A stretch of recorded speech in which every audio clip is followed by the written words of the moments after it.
sindaco, benvenuti amici, autorità, rappresentanti delle nostre associazioni, accomodatevi sulla nostra vita, il nostro presente e su cui fondare anche il nostro futuro. Abbiamo qui davanti anche i nostri bambini, rappresentanti delle varie scuole e delle varie associazioni che salutiamo, sono il nostro domani e noi vogliamo dire oggi non solo parole ma dare segni di quella grandezza di cuore a cui ci chiama il nostro Santo Patrono. A lei la parola, signor Sindaco, e grazie.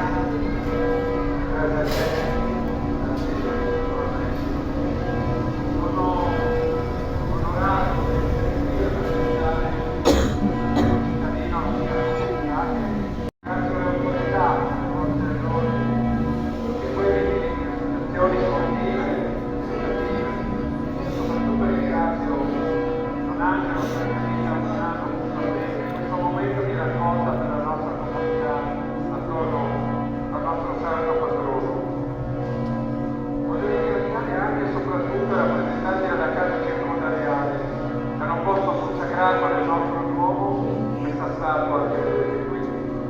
Una statua particolare nella sua composizione, donata da un detenuto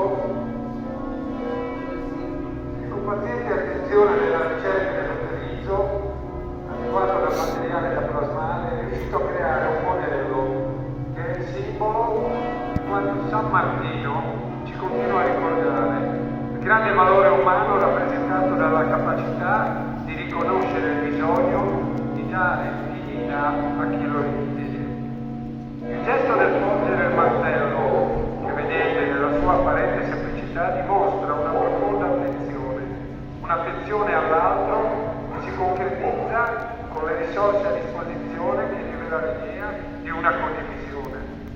In un periodo storico come questo che stiamo vivendo e che dopo tanto distacco e isolamento ha visto ritornare anche la guerra e le atrocità che essa ha collegate all'Europa, in prossimità dei nostri confini nazionali, dove vediamo emergere i nuovi bisogni.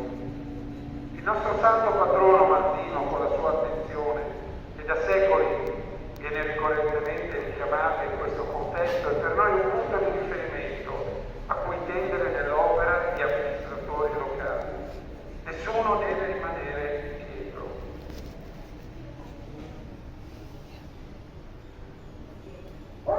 Ad ognuno deve essere data la possibilità di coprirsi da